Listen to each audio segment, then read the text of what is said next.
Vou iniciar então, porque a gente já está um pouquinho atrasado, para a coisa não se estender muito. Eu queria primeiramente dar boas-vindas e agradecer a todos que estão presentes aqui nesse evento. Para contextualizar e esclarecer um pouco do que se trata, esse evento faz parte do Bom de Nota, Bom de Dança, que é um plano anual da Associação para Esporte e Cultura, junto à Lei de Incentivo à Cultura, que é um programa do governo federal que oferece incentivo fiscal para ações nas áreas de produção cultural, ensino de arte, etc. Então, a ideia é que a gente todo ano faça esse evento em parceria com o IEA para falar sobre a importância do consumo de arte e cultura. E esse ano a gente está abordando esse tema transversalmente com a pauta da saúde. Eu, particularmente, sou amante desse tema, né? Faço parte do GPublic, que é um grupo de estudos focado em gestão e políticas públicas, e estou fazendo a minha tese de doutorado sobre a intersetorialidade saúde e cultura no campo das políticas culturais. Mas acho que mais do que isso, assim, esse momento de pandemia e a necessidade de distanciamento social é que está deixando tão claro, né, e tão evidente, mais do que nunca, a importância da arte para a saúde mental e, enfim, diversos contextos aí. Então, sem mais delongas, porque a gente já atrasou um pouquinho, eu vou encerrar agradecendo o IEA, porque todo ano eles que fazem com que tudo isso seja possível. E vou passar a palavra para a Letícia, que é quem vai mediar as apresentações culturais e as palestras incríveis de hoje. Espero que todos vocês aproveitem muito e tirem muito proveito dessa noite. Bom evento a todos. Boa noite a todos. Queria agradecer também já a presença de todos. Tivemos alguns probleminhas aí de conexão, mas seguimos firmes por aqui. Então, para a gente iniciar nossas apresentações, vamos começar com uma apresentação cultural do Ferdi, que já está por aí com a câmera. Eu vou, então, falar um pouquinho do mini currículo dele. Ele é graduado em Psicologia pela Pontifícia Universidade Católica de Campinas, em 2013, pós-graduado em curso de especialização da Unicamp, sobre Psicologia Analítica Junguiana, no ano de 2016. Desde 2009, é músico autônomo e compositor, instrumentista na banda Ferdi.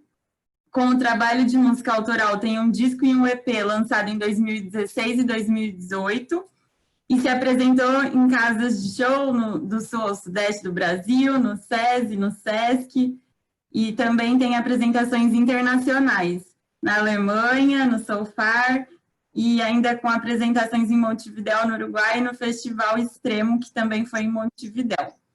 Tem prêmios de terceiro lugar em melhor letra no Festival de Nova Odessa e primeiro lugar no PUC Fest e destaque do júri no Festival em Ilhabela. Então, Ferdi, está com você. Olá, boa noite.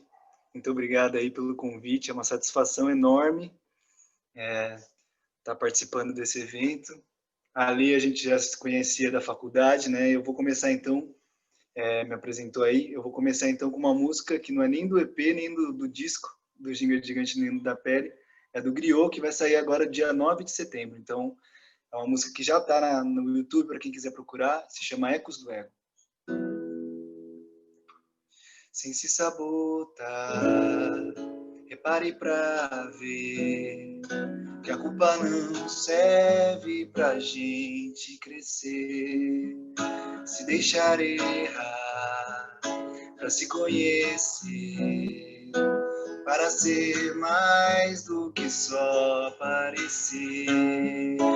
O que falar só por falar é sempre dizer sem se comunicar.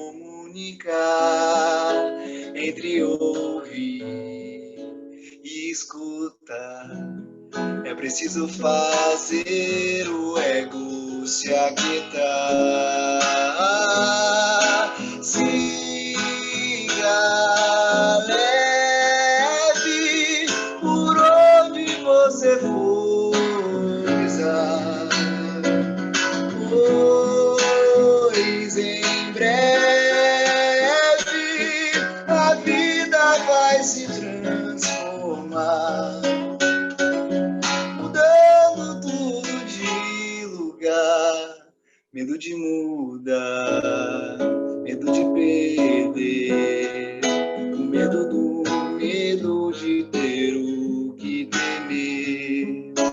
se resistir e fingir não ver. O medo é quem segue atrelado a você. Siga leve por onde você for pisar, pois em breve a vida vai se transformar. Siga leve por onde você for pisar, pois em breve a vida vai se transformar, mudando tudo de lugar. Valeu! Obrigada, Ferdi, por já começar com a música aqui nesse momento. Agora, então, gostaria de convidar a palestrante da noite, Dora Tognoli, psicanalista, membro efetivo e docente da Sociedade Brasileira de Psicanálise de São Paulo, é psicóloga e mestre em Psicologia Social pela USP, tem artigos publicados em revistas e publicações da Sociedade Brasileira de Psicanálise de São Paulo e em Jornal da Psicanálise e Revista Brasileiras também de Psicanálise. Dora, muito obrigada já pelo convite e a palavra é sua. Boa noite, é um prazer estar aqui com vocês. Eu tenho um desafio grande, né, que é o uso da palavra. Depois de começar com uma música que aquece um pouco a gente, nos deixa assim, num jeito poético, né? Talvez a minha contribuição seja falar assim do meu lugar, a partir da minha profissão. Então, eu pensei em dar um título para o que eu vou falar, que é o nome de um livro do Paulo Leminski, Distraídos Venceremos. E eu acho que é um pouco por aí, né? Aqui a gente pode estar encarando como um lugar onde a gente vai ouvir pessoas que a gente nem encontrou, que mal conhece, mas que vai criar uma certa distração e que vai acionar alguma coisa que tem dentro de cada um de nós. Eu pensei em trabalhar 3 áreas aqui, brevemente.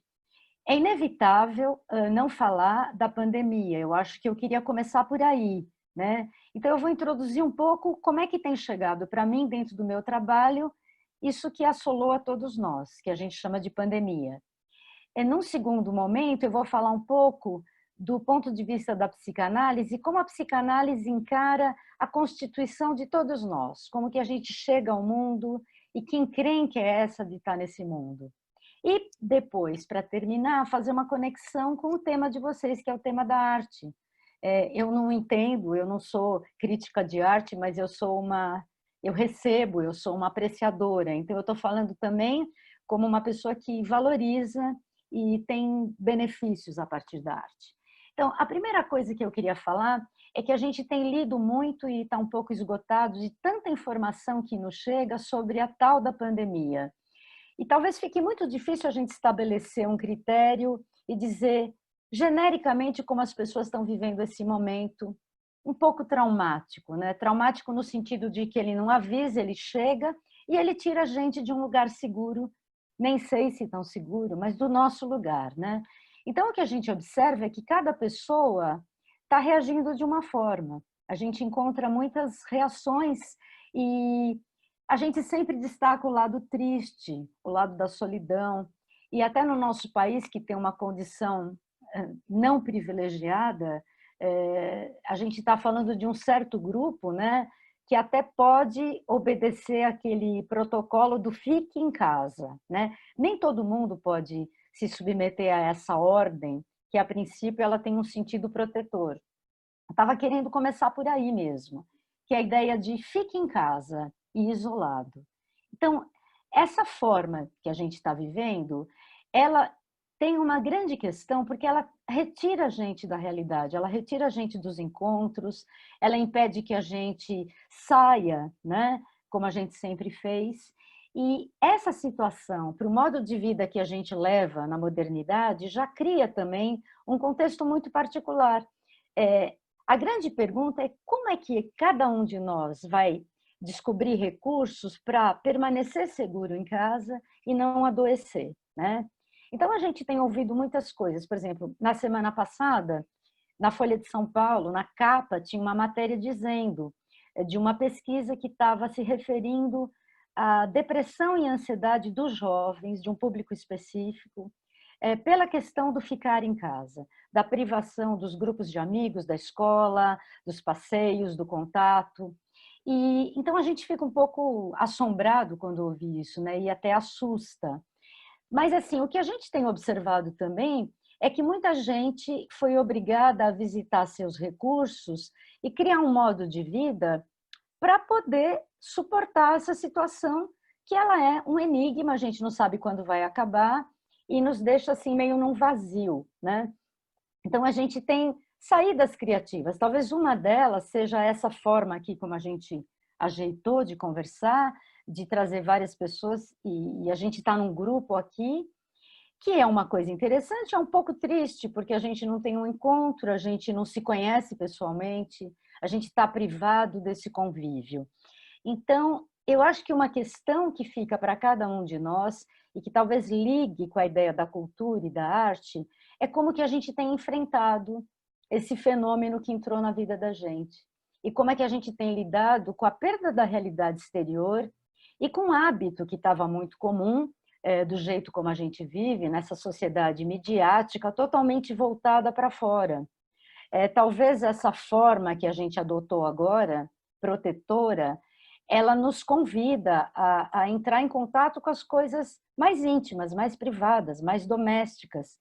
E a grande pergunta é se a gente desaprendeu, né, tudo isso. Como é que está essa vida de um coletivo pequenininho, microscópico, e como é que a gente está usando recursos, o que está faltando, né? Então, essa é uma questão, e eu acho que não tem resposta. Eu acho que o que tem é que cada um está tentando encontrar um jeito de se adaptar e talvez diminuir um sofrimento psíquico. Porque você pode não pegar Covid, você pode não adoecer, mas eu não estou me referindo a esse sofrimento físico. Eu estou falando de um outro sofrimento que chega a ser igual ou mais importante do que o sofrimento do corpo, que é esse sofrimento que a gente experimenta em forma de angústia, de tristeza, de melancolia e até de apatia, que são sintomas complicados que a gente observa. Então, eu queria trazer um pouco uma ideia que a psicanálise traz sobre como é que a gente chega ao mundo, né? Como é que a gente chega e o que a gente encontra. E queria chamar a atenção para o bebê humano, para a nossa espécie humana. A nossa espécie tem uma característica que ela, sem dúvida, é a espécie mais precária e mais despreparada quando chega ao mundo. Se a gente observa qualquer passarinho, cachorrinho, todos os filhotes, eles chegam, eles são amamentados ou ficam no ninho e logo eles vão ganhando o mundo, né? Quer dizer, a dependência desses bichos é um intervalo bem pequeno, cada um vai ganhar a estrada. No caso do ser humano, essa característica nos torna muito dependentes de um outro. Se a gente tiver sorte, tudo vai melhor. Se a gente chegar num lugar onde a gente vai ser acolhido, entendido, alimentado e bem cuidado, as coisas se passam melhor. Mas eu queria marcar um pouco essa chegada do bebê humano e como a cultura e esse outro, que pode ser a mãe, que pode ser a escola, que pode ser quem cuida de você, é primordial, é fundamental.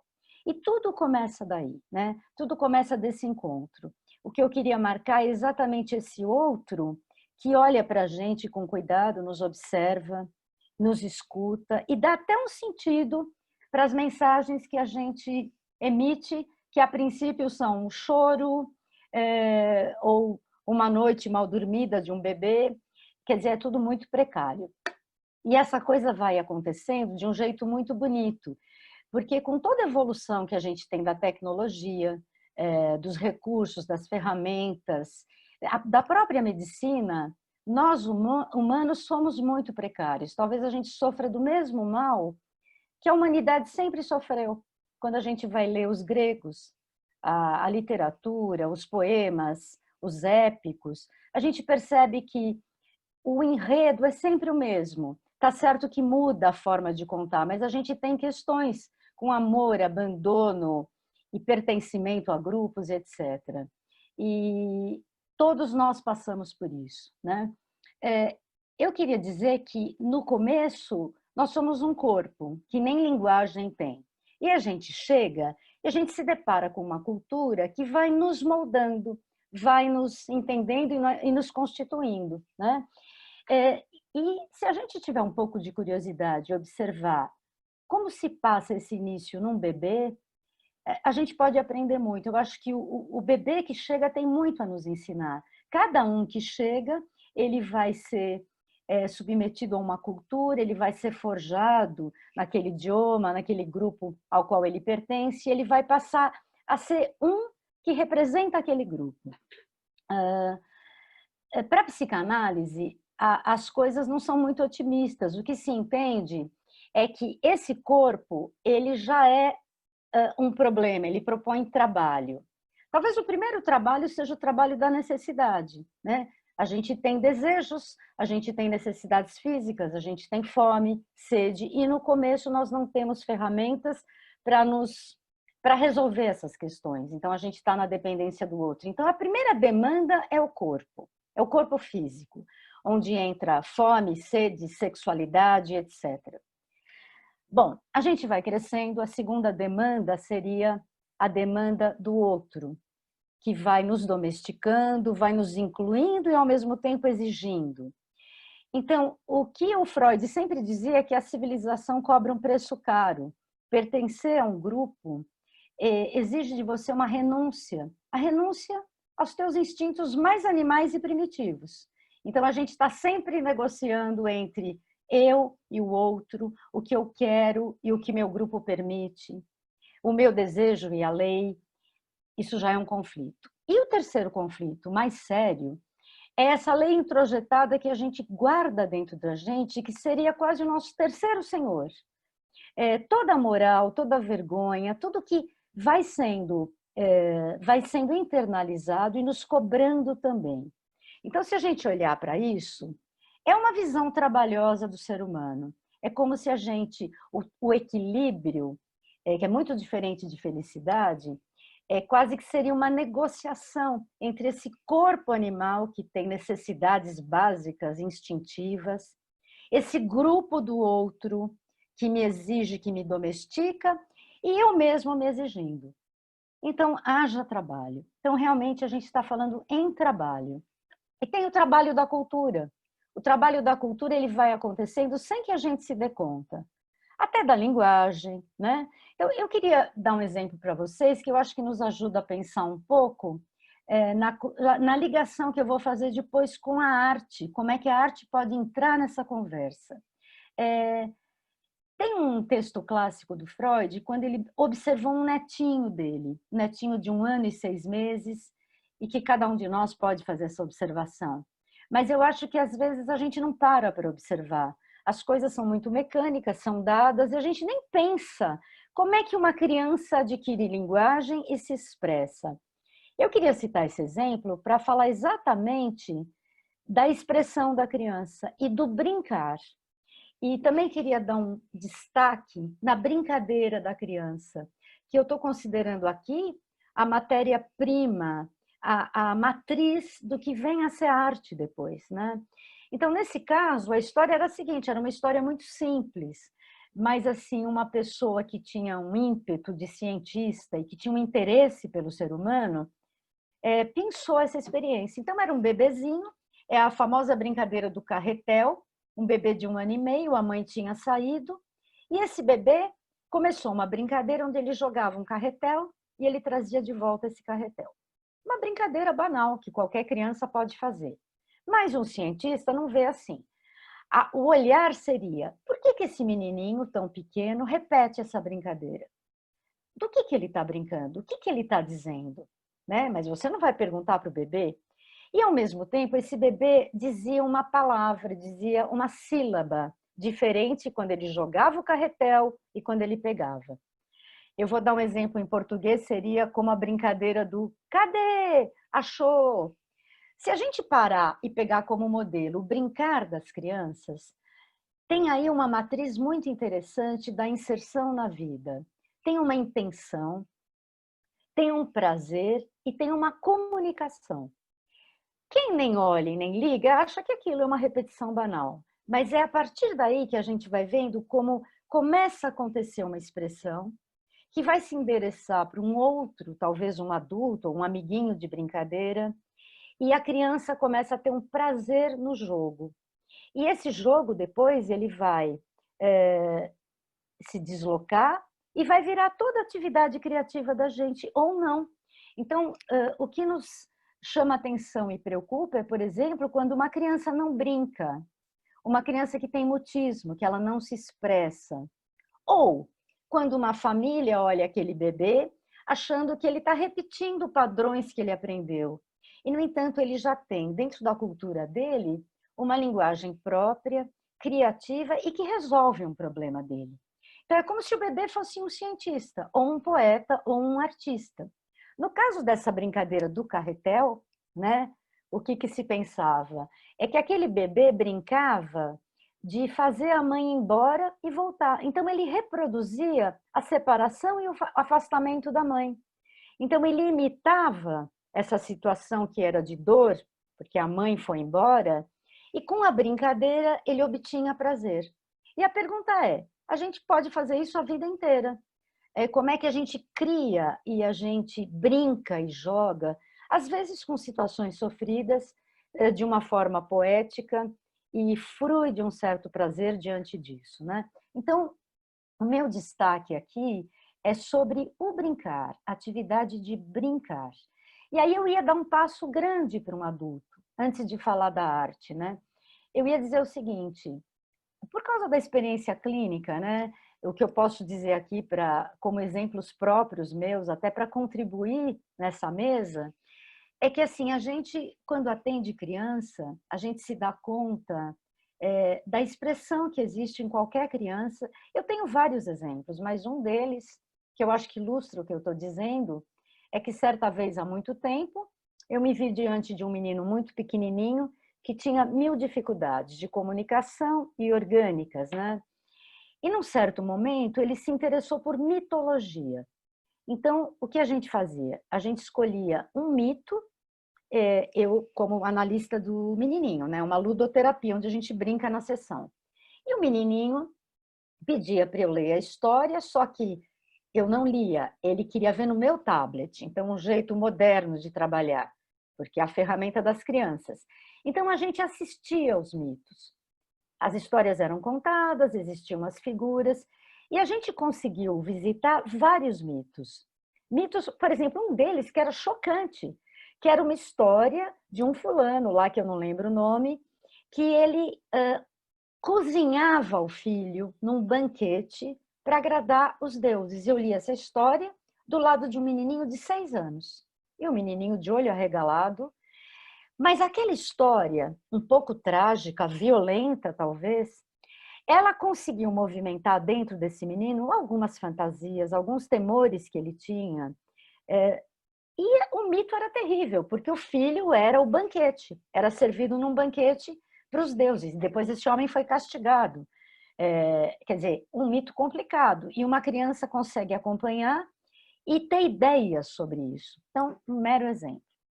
Talvez na clínica dos adultos, uma coisa que preocupa a gente, que tem acontecido muito e que faz parte dessa brincadeira que eu falei, distraídos, venceremos, e também do papel da arte, é que a gente às vezes se depara com pessoas que chegam, porque eu estou falando de sofrimento, né? A minha área, assim, eu atendo quem está sofrendo.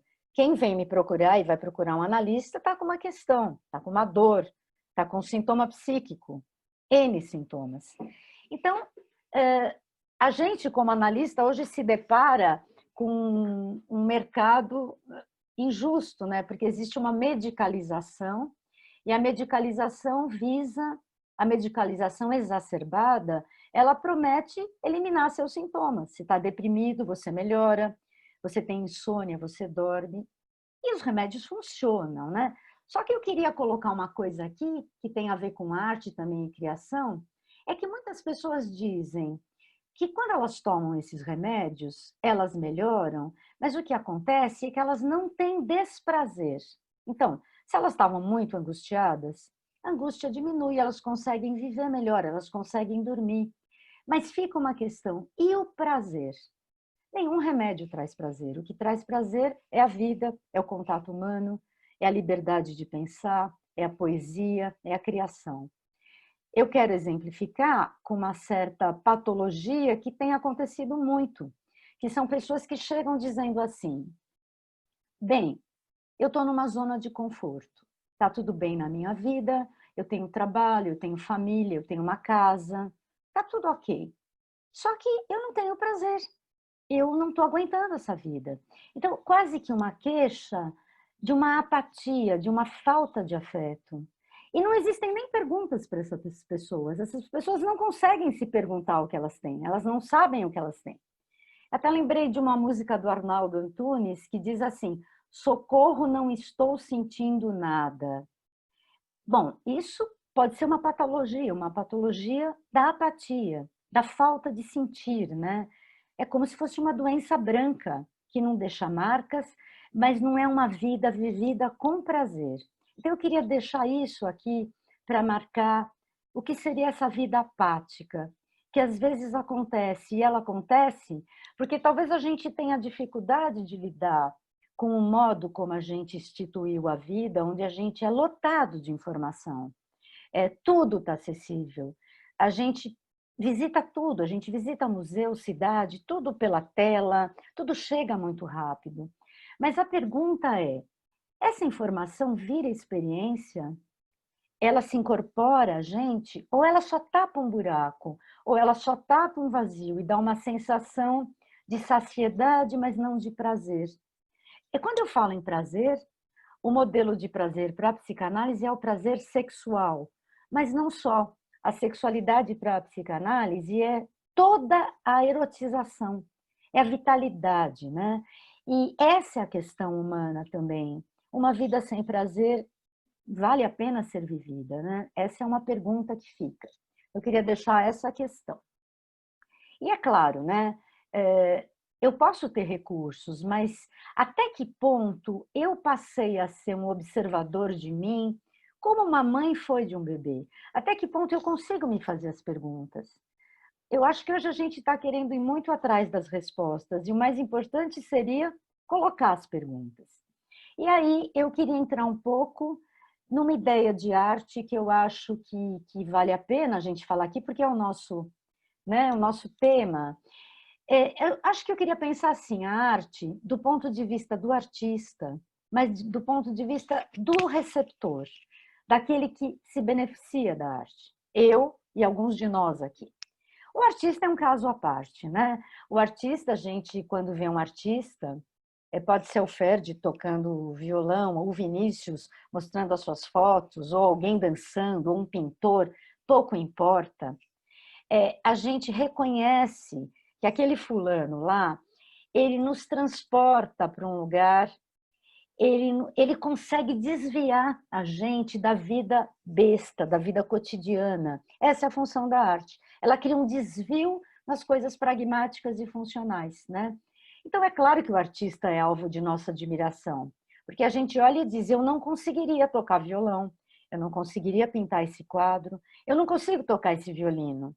Mas eu, ao ir nesse lugar, ou no museu, ou na live aqui, vendo alguém tocando violão, eu consigo, junto com essa pessoa, fruir de algo que traz um prazer imenso, né?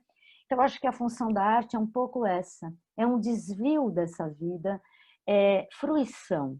Quando eu digo fruição, não é felicidade. Por exemplo, a gente teve aí uma carreira de filmes bem complicados, como Parasita, como Poço, como Coringa, e mesmo as tragédias de Shakespeare, elas não acabam bem.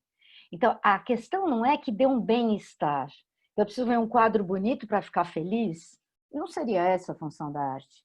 A arte talvez tivesse a função de criar uma pergunta, despertar a nossa curiosidade, desviar o nosso olhar. tirar a gente da nossa mônada, do nosso mundinho pequeno, né? Então, a gente pode dizer que é a expressão humana mais potente, é a expressão humana que mais mexe. É claro que a arte não é uma linguagem só, cada um vai escolher a modalidade de arte, cada época tem a sua arte. E a gente tem inúmeros exemplos de momentos de ruptura, quando Picasso entra no cubismo, o Stravinsky faz a Sagração da Primavera. Mas até hoje, se a gente lê um conto de Machado de Assis, a gente vive aquilo, é como se a gente fosse aquele personagem. Nos toca de um jeito profundo. Quando eu estava aqui preparando essa conversa, eu lembrei, eu não sei quanto tempo eu tenho muito, mas alguém me avisa. Perdi Ainda um tem pouco. 15 minutinhos. Então, eu queria citar alguns exemplos do mundo das artes que talvez nos ajudem, e são sempre escolhas pessoais, cada um citaria os seus, né? Mas, por exemplo, eu lembrei muito do Ferreira Goulart.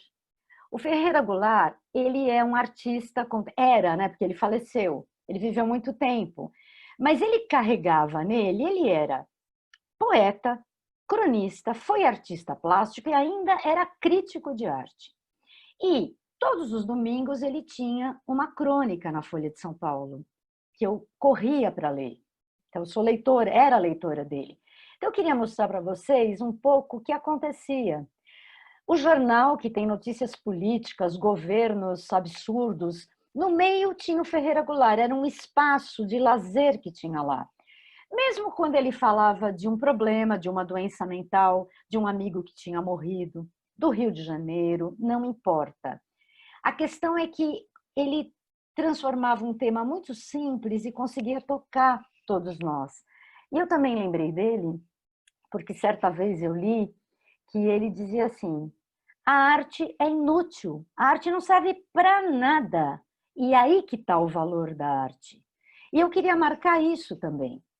Do ponto de vista do mercado, do valor de mercadoria, do preço, de quanto vale, talvez não seja essa arte, a gente não está falando dessa arte, então ela não serve para nada, né?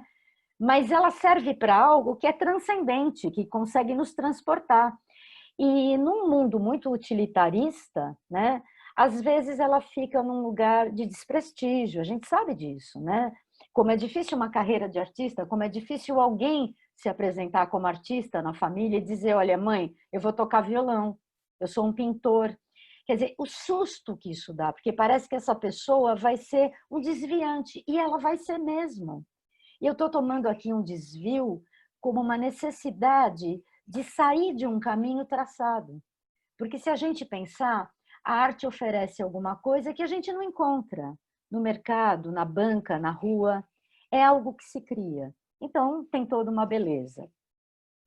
E eu acho que tem uma coisa também que eu vou usar o Ferreira Goulart para me basear no que eu estou dizendo. Tem um livro do Ferreira Goulart que, se não me engano, chama... Eu não sei se é Relâmpagos, Assombros, eu sei que é um livro que ele vai, em cada capítulo, falar de um pintor ou artista plástico, que ele era um crítico de arte, de alto nível, escrevia muito bem.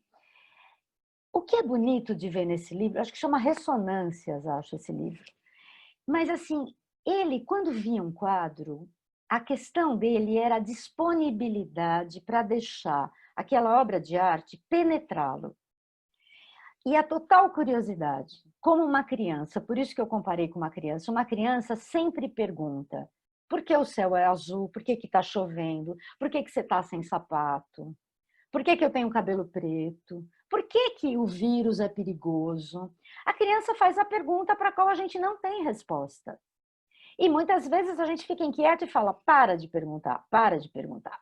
O que eu queria destacar era o Ferreira Goulart como um modelo de alguém que tinha uma curiosidade, uma disponibilidade, uma abertura para deixar cada obra tocá-lo. E depois ele traduzia, ele dizia para a gente: olha, esse Van Gogh, é lindo como ele fala, como um crítico que nos ajuda a olhar um objeto que nos surpreende. Porque muitas vezes a gente não entende a arte, a gente olha e fica se perguntando: o que é isto? Mas se a gente tiver paciência e essa atitude disponível e reflexiva, talvez a gente faça uma viagem e se pergunte no que ela nos tocou. E eu tenho certeza que a gente sai melhor. A gente sai enriquecido, a gente sai do cotidiano. Essa, para mim, é a função da arte. Na verdade, eu queria colocar aqui a arte como disparador da imaginação, da curiosidade e da criatividade. Ou seja, ela mexe naquilo que a gente tem que mais nos agrada. E mais do que isso, todo o aspecto do prazer, né? Eu queria lembrar também que nesse livro do Ferreira Goulart, só para mencionar um aspecto, um dos pintores que ele elenca lá é o Emídio. Só para lembrar que era um paciente psiquiátrico que passou a vida inteira no hospital da doutora Nise da Silveira, no Rio de Janeiro. E essa é uma experiência linda, só para a gente pensar um pouco na outra dimensão da arte. A doutora Nise, ela se debruçava sobre pacientes esquizofrênicos gravíssimos. Uma delas, ela tinha um mutismo e ela ofereceu para essa mulher, Adelina Gomes, tinta e pincel. E essa mulher começou a pintar. E o tema dela era Menina Flor, era uma mulher que era flor. E quando ela começou a fazer isso, ela verbalizou baixinho que ela queria ser uma flor. Então, essa mulher não é uma artista, ela não tinha um projeto de ser artista, mas ela pôde expressar toda uma coisa que estava embotada, que estava numa doença grave, que é a esquizofrenia, ela encontrou uma expressão. Então, isso para mostrar como esse canal ele está ativo em todos nós. Mesmo quando a gente não é um artista, a gente pode usufruir da arte e fazer nossa vida com mais sentido. E talvez convocar o que as crianças têm e que a gente perde facilmente e não se dá conta. Que é a curiosidade, que é a pergunta que não cessa, que é a vontade de saber o que tem lá. Eu quero saber o que tem lá. E não ficar restrita, presa no cotidiano. Então, para mim, essa é a grande questão. E só para terminar, eu encontrei uma frase que eu achei muito bonita, do Blanchot, que ele diz o seguinte, que o artista é o sujeito que habita sua própria língua como uma língua estrangeira. Ou seja, vocês vão entender o que é isso, eu não preciso explicar, mas é a capacidade de nos surpreender, de sempre a gente estar curioso e vivo, e não morto. Então, era isso que eu tinha para dizer. Se houver perguntas, e eu acho que a gente vai ter oportunidade, talvez eu possa deixar claro algumas ideias. Eu tentei falar muito, eu não sei se foi interessante, mas assim, é o que eu pude passar para vocês do que eu tenho vivido nesse momento tão difícil e que eu acho que a arte, sim, é um grande recurso que a gente tem. Pena que muita gente não percebeu, né? Mas é isso. Obrigada. Muito obrigada, Dora. Muito boa sua contribuição. Eu já queria agradecer e convidar o próximo palestrante, que é o Vinícius. O Vinícius é fotógrafo, foi aluno nosso do projeto Capacitarte, se destacou muito por estar aqui com a gente hoje também. E aí ele me trouxe aqui, então, o mini currículo dele que eu vou ler para vocês. Acho que como um pescador, sim, me descreveria como um pescador, porque sou, sim. Gosto e amo coisas simples, isso me define, e isso se torna minha arte. E coisas que eu quero mais saúde mental, para criar mais, para descrever como minha cabeça é uma mina de petróleo, que precisa ser refinada. Senão, fica aquela matéria bruta, e sem ofício, que só traz mal. Por isso, precisa do curso para mostrar a minha arte e refinar os meus pensamentos. Então, queria agradecer já o Vinícius e essa linda descrição aí que ele trouxe para a gente. E antes de passar a palavra para o Vinícius, eu só tenho 2 informes aqui para vocês. Um é que as perguntas coloquem no chat aí, por favor, vamos fomentar o diálogo, que vai ser posterior aqui às falas. E a outra é que, faltando meia hora para acabar, a Marina vai mandar um link que é para vocês preencherem um certificado para ganhar o certificado, né? Então, no link vocês vão colocar só o nome, telefone e e-mail que a gente vai mandar o certificado. Tá bom? Então, ela vai colocar isso no link. Vinícius, a palavra é tua.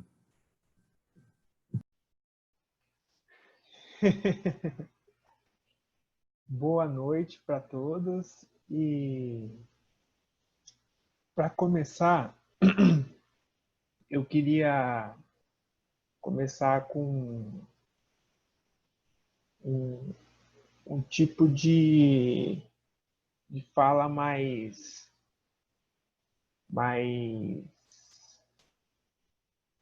como é que eu vou explicar? Mais minha, assim, sabe? Mais minha, mais aconchegante. Eu penso, assim, na quarentena, como uma coisa, não sei se eu estou falando alguma coisa errada, mas para mim foi uma coisa muito boa. Porque eu, na minha experiência, quando começou a sair essa coisa de coronavírus,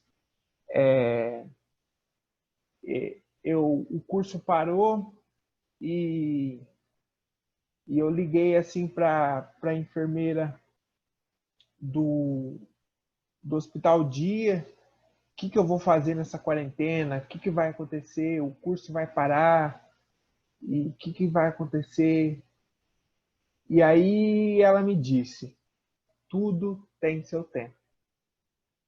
E aí o nosso professor do curso, Joel, ele nos provocou. Ele deu uma cutucada na gente assim, e ele nos instigou a tirar fotos da nossa quarentena.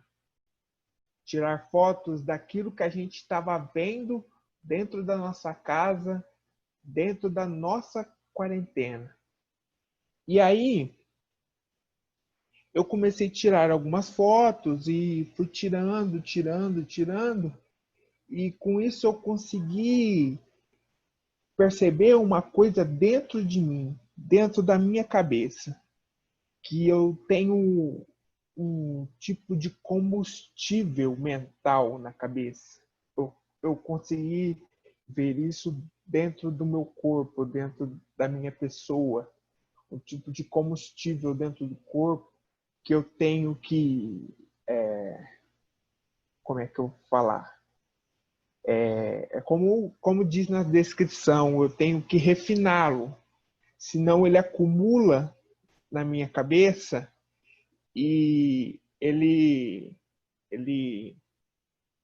vai para o mal, entende? Ele chega até a explodir se ele acumular na minha cabeça. E esse combustível, quando eu refino e trago ele para fora de mim, eu transformo ele em arte.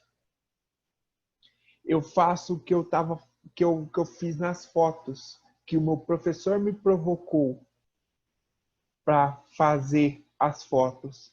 Então, ele me provocando para fazer as fotos, eu usei o combustível para trazer para fora de mim as fotos. Eu mentalizei elas e trouxe elas para fora de mim. Eu mostrei de alguma forma aquilo que a minha mente, o que o meu consciente mental estava pensando de ruim, e pus para fora e transformei numa coisa boa.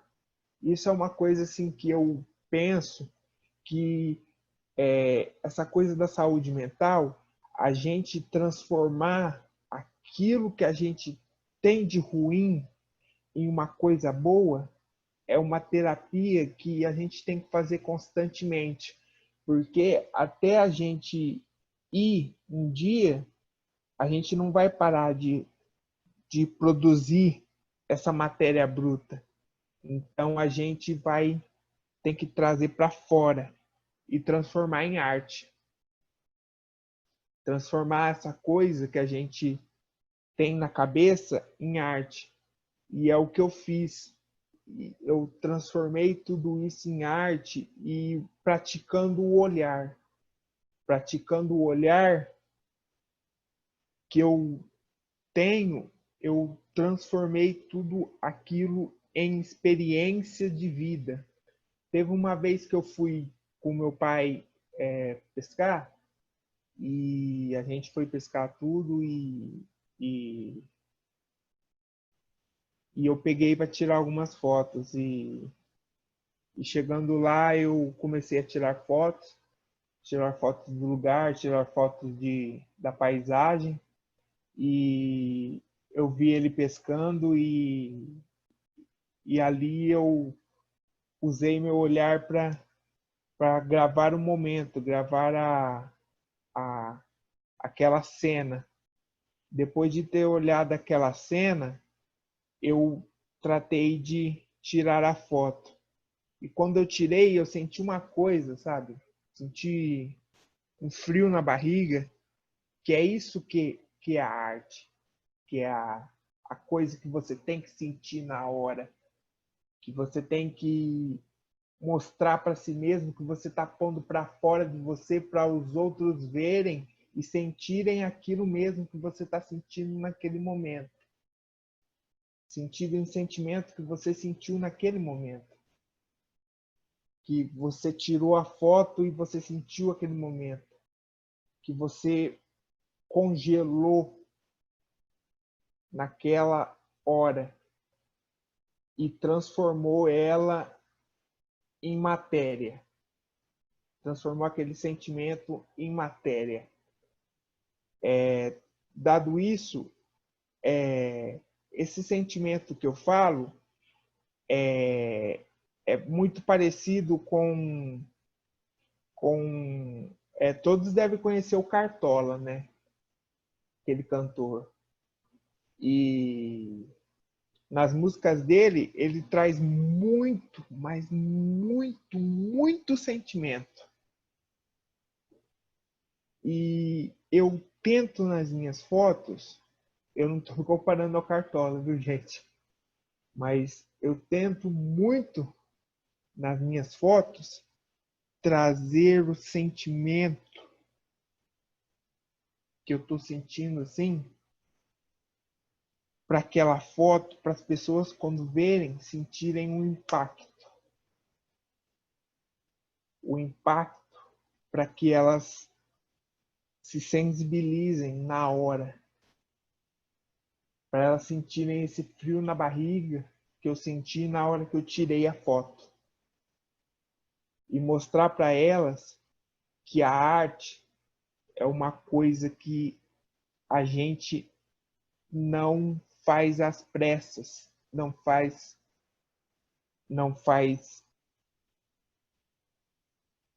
correndo, não faz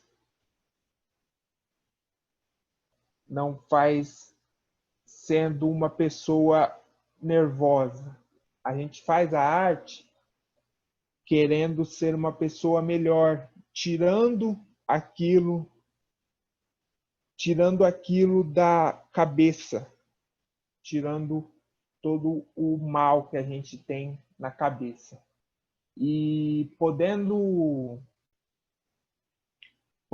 trazer isso, eu queria mostrar para vocês algumas fotos minhas e para vocês tentarem sentir isso que eu estou sentindo, sabe? Agora falando para vocês, eu estou visualizando as minhas fotos e sentindo uma coisa forte dentro de mim. E eu quero que vocês sintam também aí. Então eu vou mostrar para vocês algumas fotos agora. Só um minuto.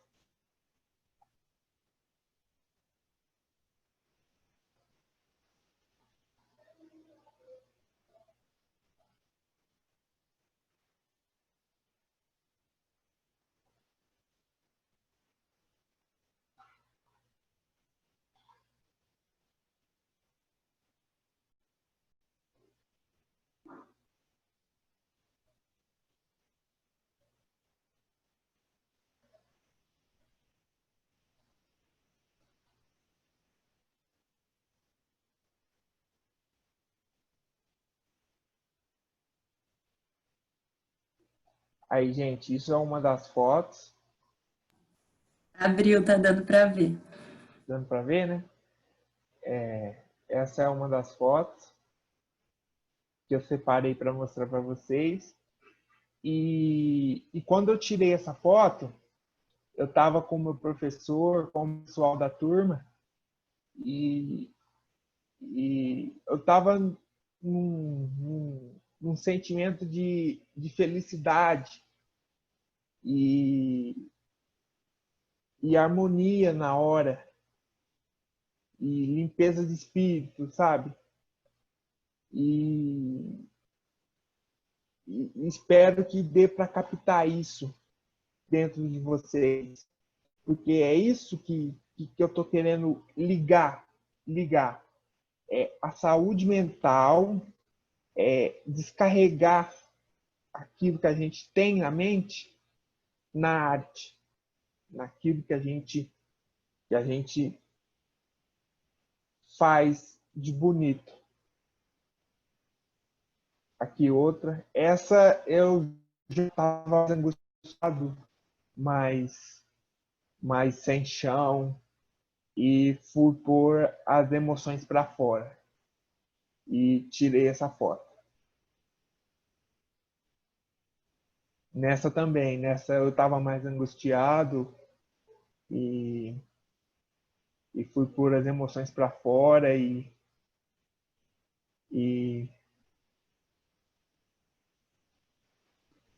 descarregar. Essa tem uma história engraçada. Eu estava tirando as fotos assim na lagoa que eu e meu pai e minha mãe pescam. E a minha mãe ela tem a minha câmera tem uma função que ela dispara para cima, né? E eu estava deitado no chão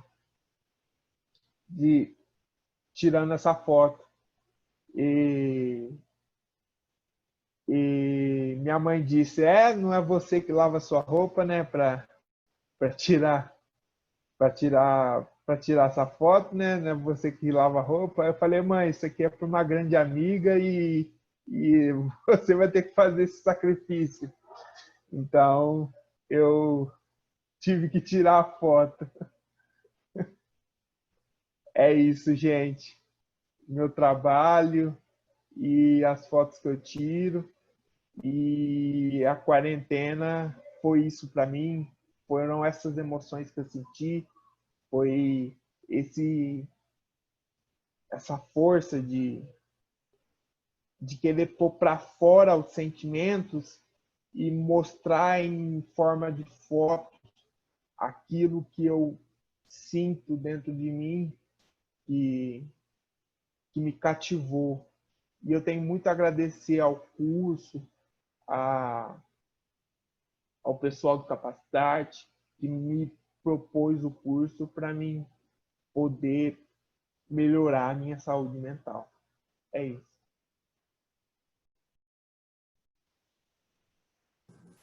Muito obrigada, Vinícius. Incrível.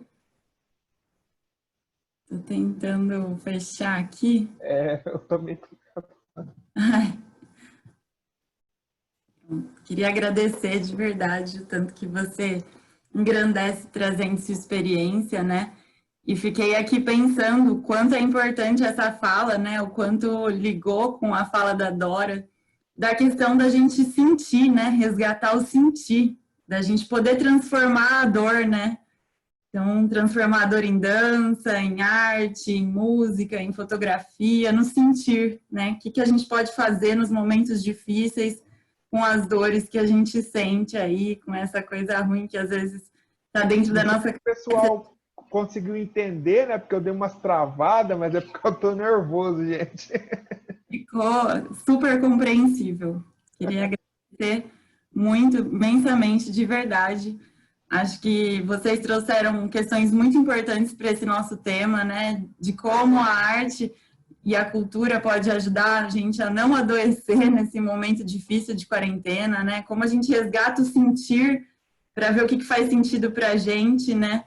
o quanto essa sociedade que vive muito nessa lógica utilitarista, né, de tempo é dinheiro, de correria, o quanto isso nos distancia do nosso sentir, da arte, da cultura, das verdadeiras formas de ressignificar, né? Então, queria agradecer muito e queria agora chamar novamente o Ferdi para fazer mais 2 músicas para a gente. O Ferdi, ele é compositor das próprias músicas. Acho que essas músicas têm uma conexão também com o que a gente está conversando aqui hoje. Então, vai lá, Fer. Oi, gente. Estou de volta. Olha, um prazer imenso estar aqui. Como eu falei antes, uma satisfação. Foi muito legal. Eu amei as palestras, amei os desenhos, as fotos. Eu realmente já estou seguindo também, adorei. Tá de parabéns. Vinícius, todos os palestrantes muito legais. Eu vou assumir aqui, então, tocando uma música que se chama Na Pele. Ela fala um pouco sobre sentir as coisas mesmo, da forma que a gente pode experienciar, melhor forma que a gente pode experienciar. Eu gostei muito da palestra, eu achei que trouxe bastante isso, me lembrou bastante essa música. E a outra que é Ponto e Vírgula, que é uma música que eu escrevi já em 2010, na verdade, mas em 2016 ela saiu no Ginga de Gigante. E essa, como ela disse, a releitura da linguagem, né? Então eu brinco um pouco com é como se fosse uma outra língua, né? Então eu brinco um pouco com o português, mas antes eu vou começar com Na Pele, que é uma música sobre esse sentimento que o Vinícius estava falando nas fotos, de transbordar isso. E, gente, foi um prazer, eu amei, de verdade. Eu vou fazer aqui, então, a música Na Pele.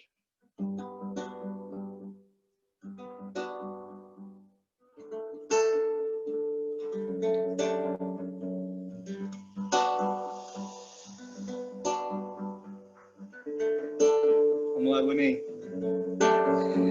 Se eu me reinventar, padrões que eu negar, meu jeito de fazer, protesto, e aos poucos transformar, pois revolucionar está dentro dos pequenos gestos, em um riso, um olhar, um pranto. As vidas valem o mesmo tanto.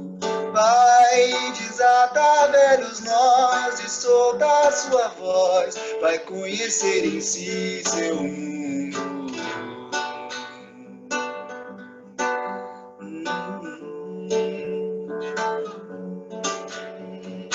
E no caos algo se ordenou.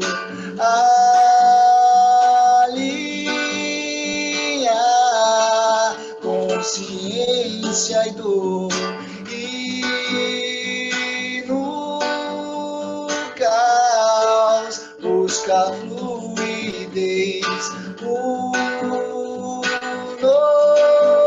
normal nem sempre é lucidez. Faz o que bem entender, melhor que conhecer, é experimentar na pele. Pra tudo que viver, que possa absorver e algo novo se revele.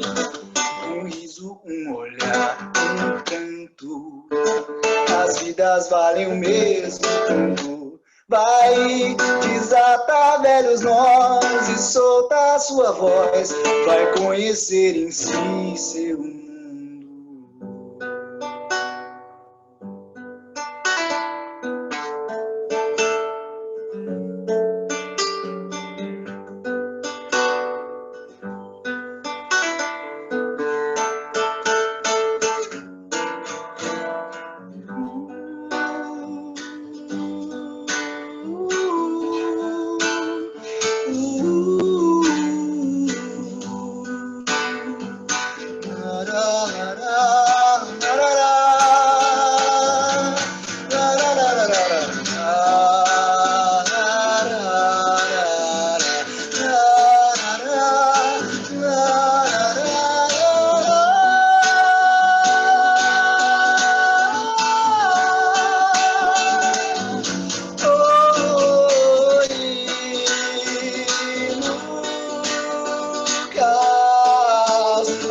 corpo se ordenou.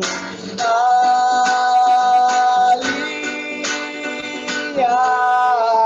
consciência e dor. E no caos buscar fluidez.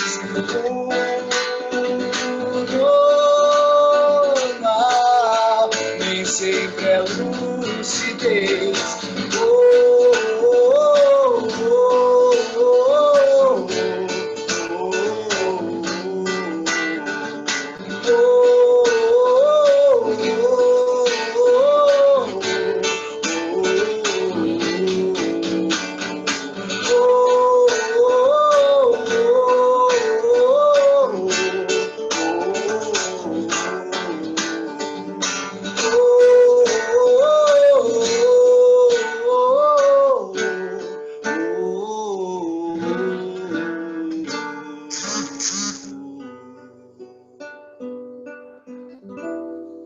Muito obrigado, gente. Muito obrigado, um prazer aí.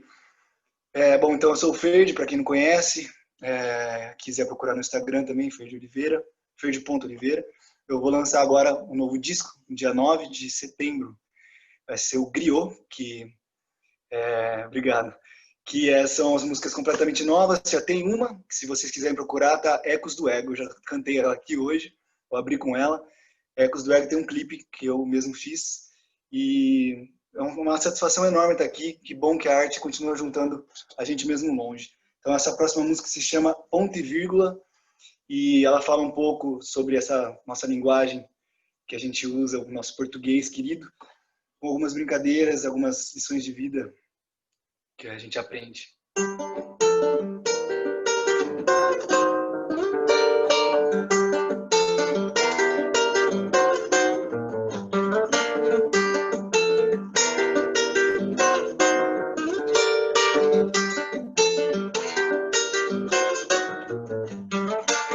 Um dia a gente pede, o outro a gente cede, aprende a dizer não.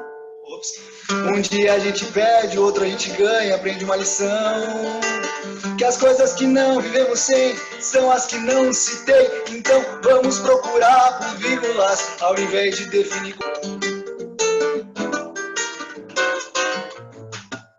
Dois pontos, pular uma linha, parágrafo e travessão, pra nos lembrar que existe muito espaço entre o pensamento e a expressão. Então venha dividir comigo suas experiências, mas não se esqueça, meu amigo, somos eternas reticências. E vamos procurar por elas ao invés de definir com pontos. O mundo é quem gira, somos nós quem ficamos tontos. Se um ponto é final, dois pontos podem ser a explicação. Três pontos pode ser sinal de que tudo tem continuação.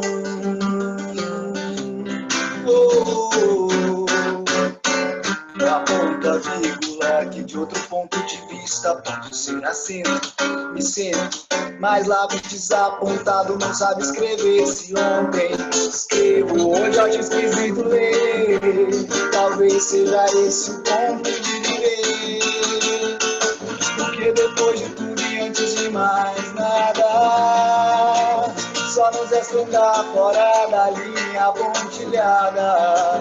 Porque depois de tudo e antes de mais nada, só nos resta andar na nossa linha pontilhada. Porque depois de tudo e antes de mais nada, só nos resta andar na nossa linha pontilhada e ligar os nossos próprios pontos, mas não se apegar à imagem formada.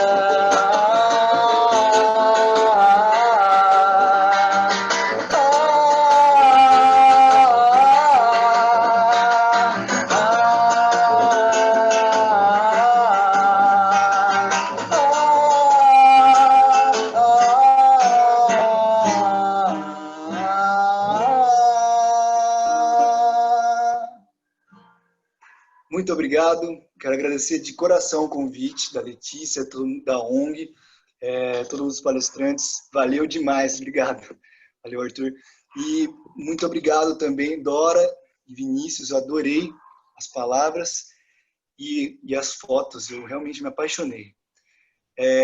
Muito obrigado, gente. Valeu. Ferdi, a gente que agradece. Muito obrigada mesmo. Acho que a gente está falando a mesma língua, né? Aqui, do sentir, né? Do tocar, da música, né? A Dora começou falando distraídos venceremos, e eu fiquei pensando que é distraído mesmo que a gente consegue enxergar a arte, né? Enxergar as coisas que tocam a gente. Que é importante a gente se distrair, né? Não ficar só fazendo tudo que tem que fazer, né? Esse ócio criativo que é produtivo também, né? Fiquei pensando também na importância da gente se adaptar, da gente vivenciar nossas dores, mas também tentando transformar, fazer alguma coisa com elas, né? Fazer a música, fazer um desenho, uma poesia. Eu acho que a arte tem essa potência e ela é uma expressão, né? Acho que é isso que a Dora trouxe também, e que é isso. A gente tem a arte para os artistas talentosos aí, e tem a arte para a expressão, que a gente consegue também se comunicar, né? Comunicar nossa dor, comunicar o que a gente está sentindo. Então, eu queria agradecer, além do Ferdi, queria agradecer todos os participantes dessa mesa, né? O Ferdi, o Vinícius e a Dora, mais uma vez, pelo aceite do convite. Queria agradecer também imensamente o IEA, que possibilitou a gente essa transmissão, essa parceria muito boa. Então, também quero agradecer a todos que estão aí participando com a gente, assistindo. Mandem mais perguntas. Esse é o momento, acho que é agora o diálogo que a gente pode abrir aqui para todos. O certificado, então, a Marina acaba de mandar aqui no bate-papo o link para vocês entrarem e se inscreverem aí para receber o certificado. Lembrando que o certificado ele vai ser somatório dos eventos de hoje, amanhã e depois de amanhã. Tá? Então, é importante vocês participarem aí mais com a gente também nos próximos dias. Então, queria abrir as perguntas, né? Alguém quer complementar alguma coisa? Mariana, Marina, Dora, Vinícius, Ferdi? Eu queria falar uma coisa, só para contextualizar todo mundo, prometo que vai ser rapidinho, mas para fazer sentido, né? Até porque a gente tem bastante gente aí assistindo que vem da área de políticas públicas, e assim, por que está fazendo sentido esse evento? Então, esse é um evento custeado por um programa específico, eu falei no comecinho, nem todo mundo tinha entrado, né? Então, a gente faz tudo isso via Lei de Incentivo à Cultura, que é um programa do governo federal, hoje vinculado à Secretaria Especial de Cultura, porque a gente não tem mais um Ministério da Cultura no governo atual, que, na verdade, financia um plano anual para a manutenção das atividades culturais da nossa entidade, e uma das ações desse plano anual é esse evento que a gente faz todo ano em parceria com o IEA. Mas o Vinícius, por exemplo, ele foi aluno de um projeto nosso que é custeado por um programa do Ministério da Saúde. Então, na verdade, a gente está trabalhando muito a pauta da intersetorialidade aqui, porque a gente tem, em todos esses projetos, a gente trabalha esse termo claramente. Então, quando a gente se direciona às políticas culturais, a gente fala muito sobre como cultura tem a ver com promoção de saúde. E quando a gente escreve para o Ministério da Saúde, pleiteando recursos para fazer atendimento, a gente também trabalha com arte-terapia e com ressignificação do espaço de fala das pessoas que deixam de ser pacientes e passam a ser artistas e autores aí nos nossos projetos, de uma forma que faz muito sentido, né? Então, é ressignificar e recolocar. Então, acho que aqui ficou muito claro, de uma forma muito sensível e muito emocionante até, o significado da política pública na prática, né? O que é a gente fazer acontecer de uma forma que deixa de ser... Às vezes a gente fica muito querendo quantificar o resultado da política pública. A avaliação de política pública tem muito um viés quantitativo normalmente, né? Para valorizar. É sempre assim, vamos fazer monitoramento e avaliação e vamos comprovar que a política foi implementada e vem sendo executada de uma forma eficiente, eficaz e, enfim, efetiva.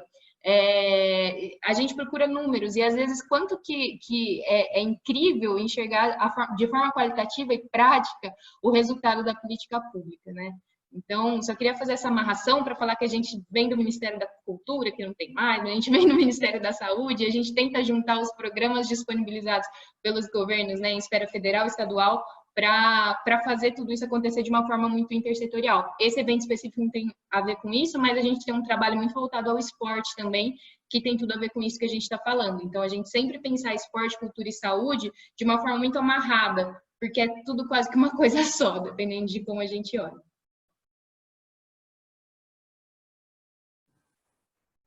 Boa, Mari. Importante aí. Vou passar então para a primeira pergunta. Até gostaria de agradecer o passador e o João que está aí, que vai palestrar no nosso terceiro dia e está aqui com os alunos da disciplina de Administração Pública da FEARP, na qual ele é docente. E ele gostaria que os palestrantes comentassem os efeitos do desmantelamento das políticas culturais no Brasil nesse período.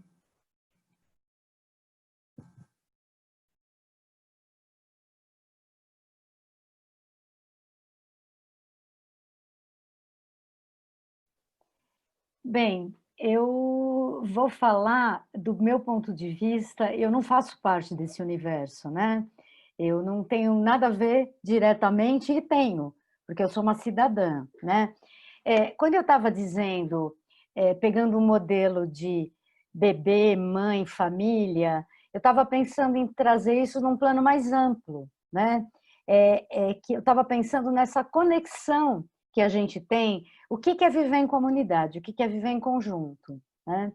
E que a gente acabou de ver, por exemplo, a história do SUS agora na pandemia, né? Estava fazendo uma analogia, que de repente as pessoas se deram conta, mesmo quem não usa o SUS, que ainda bem que aqui, com toda essa anomia, com todo esse caos, com essa confusão de línguas que se criou no país, que ninguém fala o mesmo idioma, tudo muito politizado, e a gente perde a noção real do que é ciência, do que é cuidado, do que deve ser feito. A gente não tem para onde olhar, a gente está infeliz com tudo.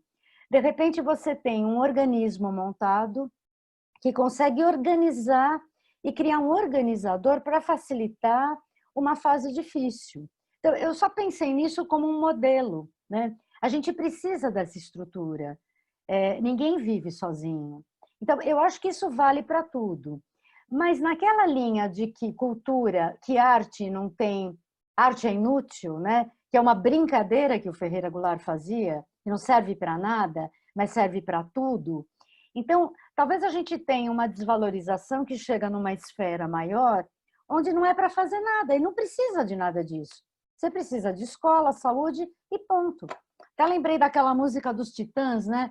Eu sou antiga, então eu lembro sempre de coisa mais antiga. A gente não quer só comida, a gente quer cultura, diversão e arte, que é uma reivindicação de que isso também é alimento, né? Eu acho que o Vinícius deu um depoimento muito interessante.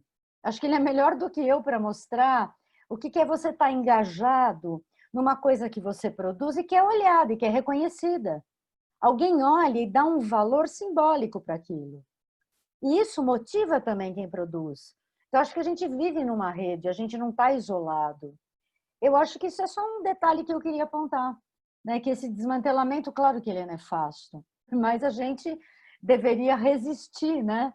E sei lá como, vocês devem saber melhor do que eu.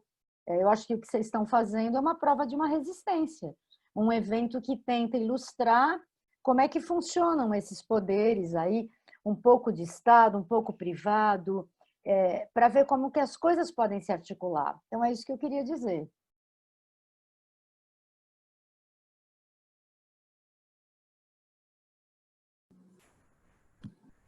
Bom, vou passar para a próxima aqui. Qualquer coisa, se a gente puder depois aumentar o tempo aí de discussão sobre isso. Aumentar o tempo é ótimo, né? Estender aí nessa resposta e sobrar um tempinho, acho que a gente pode conversar mais um pouco. Bom, a segunda pergunta aqui do Rodrigo. A atitude de se surpreender com a vida pode ser aprendida? Qual a relação dela com a saúde mental? A atitude de se surpreender com a vida talvez seja a coisa mais natural. A gente já vem com essa ferramenta. Se a gente observar os animais, né, quando estão fugindo de predadores, e eu sempre pego o modelo do bebê, que é quem chega, a questão toda é que existe uma inserção da cultura, do processo civilizatório, que às vezes ele pega pesado. Eu estava pensando um pouco até no modelo de você corrigir um texto de uma criança. Você pede para uma criança escrever. A criança está aprendendo a escrever. Então você fala assim, escreva sobre esta árvore. né? Então, você convida a criança a se expressar em linguagem culta, que é quando ela começa a adquirir as ferramentas da linguagem. E ela vai escrever errado. Durante muito tempo, em alguns lugares, o que se faz era corrigir. Você corrige e diz, isso está errado. Então, a forma como você olha para uma produção quando ela começa, pode, na verdade, inibir uma surpresa que uma criança saudável tem. Eu estou pegando, assim, alguém que é saudável, que tem os órgãos do sentido e que chega no mundo. Então, a gente brinca que o processo educativo, se por um lado ele contribui, ele pode muito atrapalhar. Porque às vezes ele vai numa direção de responder muito rápido, isso que a gente estava falando, não se indagar, ter respostas rápidas, não permitir que a criança se expresse, que o sujeito se expresse. E a gente vai acompanhando isso na nossa vida pessoal. Um pouco o que está acontecendo na pandemia, que quem está conseguindo se surpreender com o próprio fato de repente, aprender a cozinhar, aprender a lavar o quintal, aprender a fazer a própria comida e economizar na comida. Então, também as pessoas podem se surpreender, porque você quebra uma repetição, um mecanismo repetido. Então, na verdade, a surpresa é natural, mas o processo educativo muitas vezes vem na contramão e o custo da civilização, às vezes, é a repressão e a inibição. E muita gente entende assim. E tem muitos adultos que, de repente, descobrem que estão na profissão errada, que não gostam do que fazem, que queriam ser poetas, que queriam ser, sei lá, morar na praia. E é como se isso não tivesse sido olhado. Não é que aconteceu algo novo, é que em algum momento isso começa a dar errado, começa a criar um sofrimento, né? Então é isso. Não sei se está bom, se eu respondi. Eu peço que quem fez as perguntas depois comente no chat se está respondido, se tem alguma complementação aí, que a gente vai dialogando. Agora eu vou trazer um comentário aqui que a gente achou bem interessante, do Rafael, que ele falou durante a apresentação do Ferdi. Muito bom, sou músico também e estava aqui refletindo. Às vezes a arte pode entrar na lógica produtivista também, né? Momentos como o atual de pandemia também forçam a arte a se reinventar e rehumanizar. Achei muito bacana esse comentário, porque acho que é um pouco isso que a gente está conversando aqui mesmo, né? De contra essa lógica, para resgatar o sentir, né? E aí temos mais uma pergunta, dirigida para a Dora, da Beatriz. Gostaria que a Dora falasse um pouco mais sobre a questão da arte como possibilidade de elaboração simbólica do ser humano. Talvez eu trocasse, né? Eu trataria no ponto da expressão, né? Na verdade, assim, a possibilidade de se expressar, o que a gente observa é que ela traz um ganho psíquico. Eu acho que quando o Vinícius falou, eu fiquei pensando que ele era um exemplo de um processo de se dedicar a tirar uma foto do que ele vivia. Ele começou a falar disso, ele explicou de uma forma tão bonita. Ele falou que ele era uma usina, algo assim, né? Que de repente podia explodir, né? Que de repente aquilo dava errado. Eu achei muito interessante o que ele falou, porque é o que eu penso do que a gente é, né? Eu acho que a gente é uma usina de energia. A gente diz usina pulsional, para a gente definir algo que vem com a gente, que é instinto, que é vontade, que é força de vida, e que esse caminho ele está aberto quando a gente nasce. Se a gente não acreditar em destino, né? Porque se eu acreditar em destino, eu não preciso fazer nada. O que eu vou fazer se eu tenho um destino traçado, né? Eu vou ficar esperando e vou falar, é meu destino. Agora, se eu acredito que eu não posso tudo, mas que eu posso sim escolher algumas coisas, tem uma transformação dessa energia que ela vai virar muita coisa, ela vai virar amor, ela vai virar querer ter filho, até virar trabalhar. São derivações, são desvios dessa energia básica, né? Porque o ser humano é muito complexo, a gente constrói culturas, máquinas, quer dizer, tudo vem da mesma usina que o Vinícius falou. O que ele faz quando ele fica pensando? Ele sustenta aquilo e ele tem uma contenção, um controle e uma intenção. Ele dirige aquilo. No caso dele, para fotografia, ele podia ser um pintor, né? Então, eu acho que sim, que abre caminhos que a gente nem imagina. E é muito bonito a gente ver isso, né? Eu sempre pego o processo de aprendizagem e como às vezes ele é desperdiçado, né? Porque a gente pode dizer assim, uma criança que não se domestica, ela é um problema. Ela vira um bicho. É aquele menino que chuta todo mundo, que não se submete, que foge da professora, que bate na mãe. Parece que é uma usina indomesticável. Então, há um problema. Porque esse fulano sempre vai trazer problema para os outros.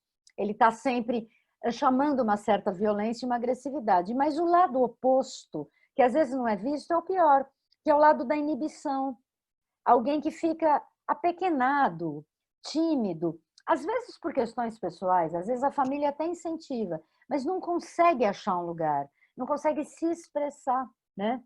Então eu acho que sim, a resposta é sim. E a gente pode ver tudo que a gente tem de produção e pode ver na gente mesmo. Acho que esse processo, o jeito mais fácil de entender, seja assim, se auto-observar. É como se a gente falasse, essa usina aí que o Vinícius define, como é que eu estou usando essa força? Ela está tendo um ganho de prazer para mim? Está fazendo sentido estar aqui nessa vida, né? E sempre se manter curioso. Curioso, observador, questionar suas certezas, né? Eu acho que tem um convite aí para se fazer perguntas e manter essa curiosidade viva, né? Obrigada, Dora. O Vinícius queria apontar alguma coisa? É, um exemplo mais legal dessa coisa da usina como eu me sinto, é mais assim, é como se eu fosse um... Ai, eu não estou me comparando, viu, gente? Eu não estou me comparando. Mas é como se eu fosse um Van Gogh. Se eu guardar muito, eu corto minha orelha. Então, eu tenho que descarregar. Mas sabe o que eu acho bonito? Quando você se dá conta disso. Você percebe a tua potência, né? E você domestica, você vai... Porque a questão, a gente pode pensar num descontrole, né? A gente pode falar, e se eu me descontrolar? Para onde vai tudo isso? Eu posso cortar minha orelha, mas posso cortar do outro também, né? Eu posso sair por aí cortando orelha. Então, a gente começa a ver, quando eu falei desses filmes, Coringa, Bacurau, eles estão trabalhando com essa ideia selvagem, que o homem tem um lado animal. Quer dizer, em algum momento aquilo desperta e a gente quase diz, a gente não evolui muito, a gente continua esse animal, um pouco perigoso, um pouco inteligente, e cada cultura vai dando um tom, e cada pessoa vai dando um tom para isso, né? Agora, o exemplo que ele dá do Van Gogh também é muito bonito, porque a gente sabe do sofrimento que ele teve na vida, né? Como a vida dele foi sofrida, como ele tinha que se isolar, todo o processo de internação. Quer dizer, ele nem sabe que ele é um artista. Acho que em vida vendeu um quadro só. Ele nunca vendeu um quadro. Mas é assim, é um gênio, né? Claro, um gênio. Ô Vinícius, e tem uma pergunta aqui dirigida para você, da Cláudia. Vinícius, você sente em você a questão do governo, do Estado ou da política?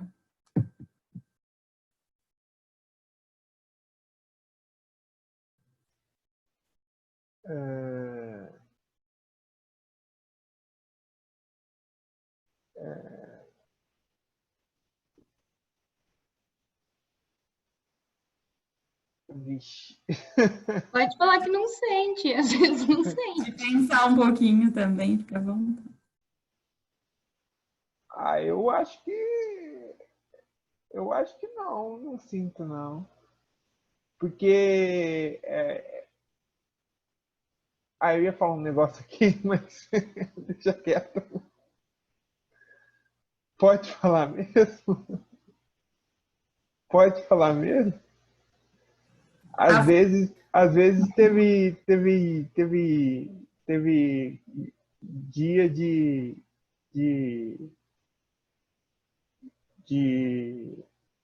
o professor me ajudar para o curso, então não tem nada. Não sei se tem a ver, mas. Eu acho que tem a ver, né? Nesse sentido que são as pessoas que estão perto de você, né? Que tem que fazer a diferença. Não sei se é isso que você está querendo dizer. É isso mesmo.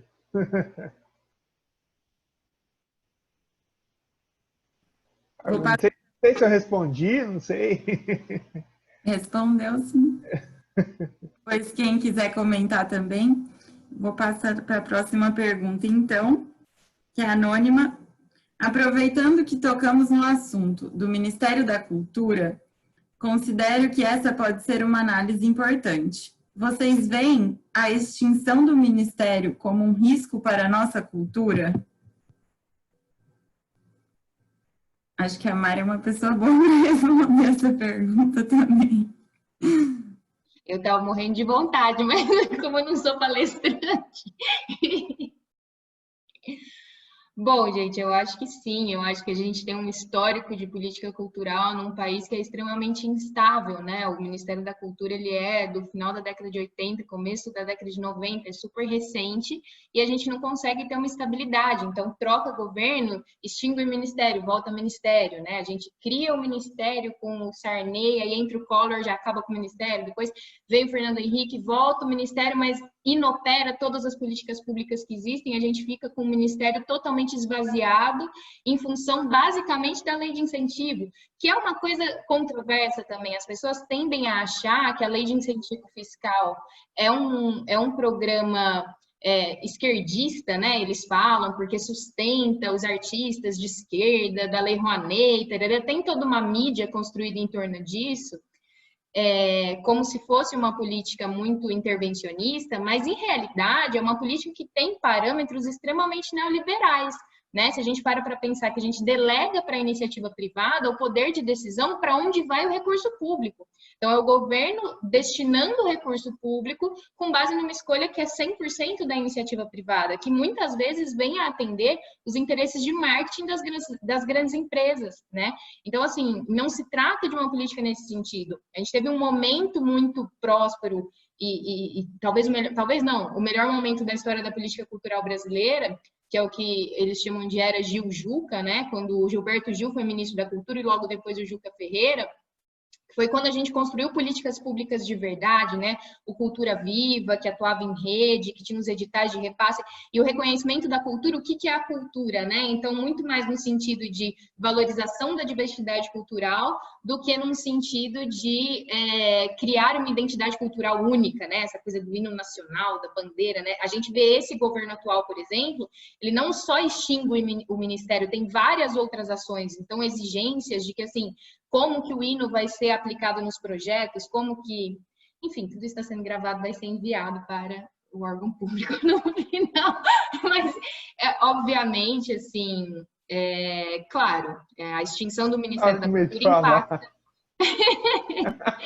impacta diretamente no desenvolvimento da política cultural como um todo. Eu acho que há países que valorizam a política cultural. A gente tem a França, um grande exemplo. Então, quando a gente tem a crise de 89, aí vem uma onda neoliberal vigente, todos os países adotam uma perspectiva neoliberal de atuação, a maior parte dos países extingue seus ministérios da cultura. Não foi uma coisa exclusiva do Brasil, né? A coisa da vamos todo mundo ser neoliberal agora.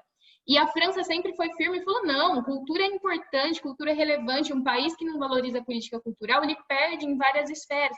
E a gente vê, assim, como que isso repercute, né? Então, aí, quando a gente vai para a França e tem um monte de museus e é tudo de graça, e aí valoriza pra caramba, e a gente não tem essa sensibilidade, essa fortaleza, né, junto às políticas culturais nossas.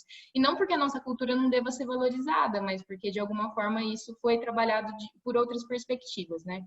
Então, sim, eu acredito que sim. O desmantelamento das políticas públicas também está muito ligado à questão do ministério não conseguir. Sabe, a sensação é assim, até quando a gente vai lutar para ter um ministério? Né? A gente não consegue se estabilizar na questão de que o ministério importa e, para partir daí, lutar por políticas públicas específicas, né?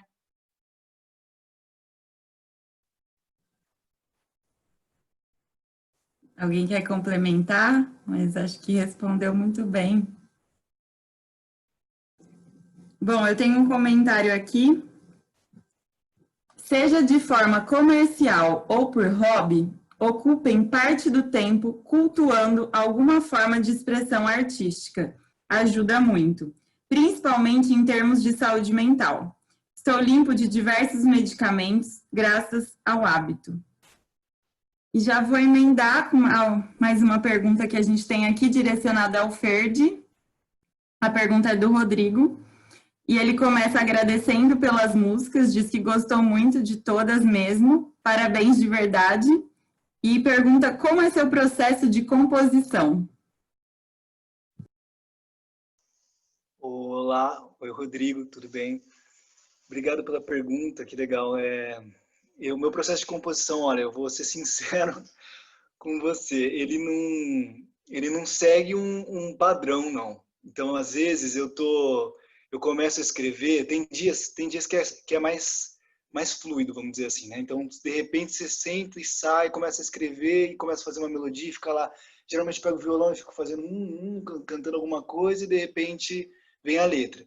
Mas, às vezes, também é ao contrário. Às vezes, eu faço a melodia, deixo ela, que nem a galera da música fala, guarda no armário, guarda na gaveta um pouquinho, depois você pega ela de novo e fala, nossa, é verdade, essa melodia tá legal. E aí trabalha em cima de uma letra. Mas é sempre um processo, eu sempre falo que é quase é um processo engraçado, que ele é quase Chico Xavier, assim, né? Uma coisa meio baixada, assim. Então, às vezes eu fico tentando, se eu tentar compor demais, já parece que não vai, sabe? Mas é um exercício também, como tudo, né? Eu acho que quanto mais você se põe a fazer, mais a prática também, você adquire mais prática para começar a criar e fazer as coisas. Então, há pouco tempo, por exemplo, eu tive de repente veio um monte de ideia, eu comecei a escrever, rabiscar, e fui escrevendo, e saiu umas 5 músicas de uma vez, assim, num processo de 2 semanas. Então, eu acho que é meio isso, é meio randômico, meio de inspiração, vai de dia também. E é isso. Agora, sobre a pergunta do hobby, é verdade, né?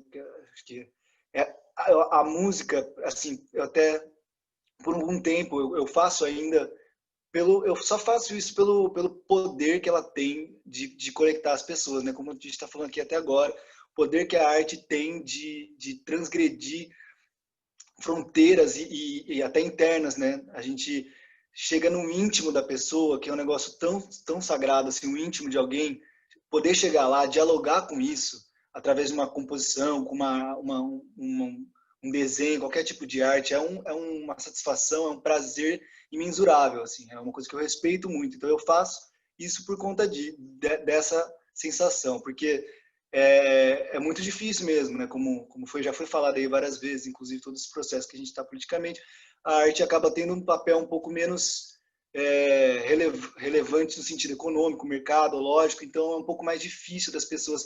Eu achei engraçado que a Dora falou de o sustinho que dá quando fala que vai ser músico.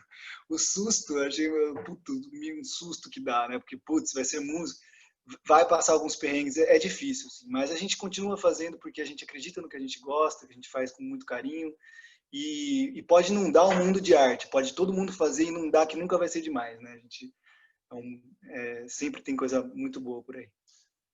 Acho que é isso. Bacana. Sua fala me lembrou de novo dos distraídos venceremos, porque distraído parece que a gente consegue às vezes produzir mais do que se a gente fica lá, não, agora eu quero, agora sai, e não sai, né? Eu queria só falar uma coisa que eu esqueci, né? Porque vocês sabem, né? A psicanálise ganhou muito quando olhou para o sonho. O livro do Freud, A Interpretação dos Sonhos, foi um marco. E não é porque a gente vai decifrar sonho, é porque o sonho mostrou que a gente tem um funcionamento que a gente não controla. Então, a grande pergunta é, o que acontece quando você dorme? Você está lá com o corpo paradinho e você viaja. Então, é uma capacidade que a gente tem de criar, e quando a gente está mais distante do racional. O exemplo é o sonho. Tem sonhos clássicos que as pessoas descobriam enigmas, decidiam batalhas. Tem um que descobriu a fórmula de um elemento químico. Ele sonhou com uma cobra mordendo o rabo e depois ele fez a fórmula. Então, assim, aí eu queria juntar criar, sonhar, brincar, jogar. É como se fosse uma equação única e é da mesma matéria. O sonho também é isso. A capacidade de sonhar, dormindo ou acordado. Eu acho que quem está na arte tem essa capacidade. É uma espécie de sonho, né? A gente se desprega do real. A gente vai para uma outra cena. E essa cena é muito útil para tudo, né? Eu só queria marcar isso, o sonho. Acordado e dormindo, né? Mari, você ia falar alguma coisa? Pô, é porque eu fiz essa resposta e aí a pessoa que tinha perguntado respondeu que, né, foi uma réplica, agora eu vou fazer a réplica, que os artistas independentes são a maioria, em geral, não devem depender do governo porque a arte é anarquista, né? A partir do momento que você recebe do governo, isso limita. Eu acho que tem um ponto muito válido nessa questão, que assim, a política cultural ela sempre tem que ser muito bem pensada para não virar dirigismo e censura. Então, o governo ele não tem que controlar a produção de arte de uma nação, no meu ponto de vista. Por outro lado, eu acho que é válido a gente fazer uma diferenciação aqui, que arte não é cultura. Arte é uma representação em sentido estrito de uma das formas de se fazer cultura.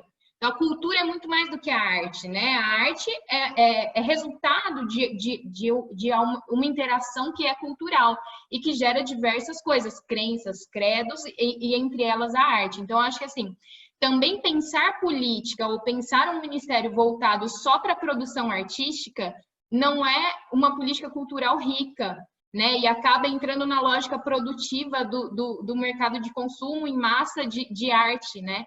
Eu acho que esse não é o foco. Então, quando eu falo a política cultural rica é a política que valoriza a diversidade, não que cria uma identidade cultural única ou que pensa só na indústria da arte, é claro que a indústria do entretenimento ela é importante, mas a política cultural rica é a política que valoriza a diversidade cultural, para que as línguas e os idiomas não morram, para que diversos costumes e crenças e brincadeiras e jogos e credos e patrimônio histórico, material e imaterial não se perca. Tudo isso depende de uma certa intervenção. É muito complicado deixar isso tudo só para a iniciativa privada e não ter política cultural e pensar nessa lógica anarquista da arte, né? Eu acho que tem sim, tem que ter uma certa independência. A gente não quer o governo produzindo arte, mas a gente quer um governo que regulamente a diversidade cultural para que ela não se perca e para que ela seja valorizada. Eu acho que um pouco nesse sentido, assim, essa diferenciação cabe, né, de arte e cultura nesse contexto. Bom, pessoal, estamos aqui com o tempo um pouquinho passado, mas eu queria fazer mais 2 comentários e uma pergunta, que também é um comentário para o Vinícius. Eu vou antecipar o comentário, então, para fechar com a pergunta para o Vinícius, tá?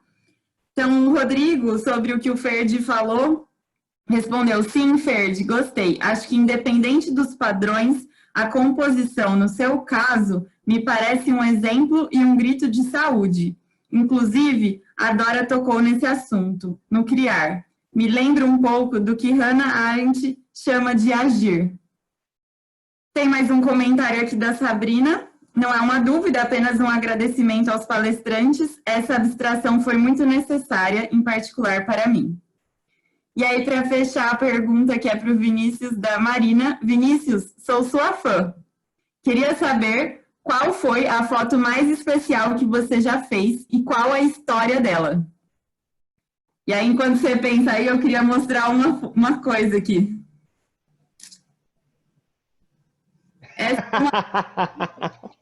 Não sei se está dando para ver bem, mas essa é uma foto do Vinícius. Acho que está com um reflexo, né? Que é um beija-flor na chuva. Para mim é incrível. Comprei essa foto dele, que eu amei demais. Ah, você matou a charada. É a minha especial aí, mas tem alguma aí? É essa daí, ela tem uma história meio engraçada também, porque meu pai, assim, a gente tem um terreno que meu pai cuida, né? E a gente planta chuchu, alface, essas coisas. E tem o pé de chuchu, assim, o beija-flor tá em cima do pé de chuchu. E meu pai esguichava água assim em cima do pé de chuchu. E o beija-flor vinha e ficava na água, assim, né? E aí meu pai parava de jogar e ele ia embora. Aí eu falei, ô pai, joga água aí no beija-flor. Aí jogava e eu consegui tirar foto. Meu pai falou, eu quero 50% do dinheiro dessa foto. Meu pai que ajudou a fazer essa. Aquele que estava jogando água. Muito bacana saber. Chuva, olha a história que a gente cria, né, em cima. Cada um vai contando sua história, né? Eu lembro que as músicas do Ferdi também me tocam e às vezes eu pensava coisas que não era exatamente, né, a ideia dele quando compôs, mas foi onde tocou em mim. Eu acho que, de novo, a gente fecha aqui falando de sentir, né, de se entregar nesse processo, de transformar com a arte, né, nossos sofrimentos. Queria agradecer de novo imensamente quem ficou aqui com a gente até agora. Muito obrigada mesmo pela participação de todos, pelas perguntas, pelas interações, comentários. Agradeço demais também aqui quem compôs essa mesa, né, essa tela aqui que a gente está se adaptando nesse momento, né? E eu lembrei de um comentário que eu vi que falou também, né? Que incrível, mesmo nesse momento difícil de distanciamento social, a gente tem possibilidades de encontro como essa. Então, deixo aqui minha gratidão a todos, Vinícius, Dora e Ferdi principalmente, ao IEA, a Associação para o Esporte e Cultura agradece imensamente a participação de vocês e de todos que estiveram com a gente até agora.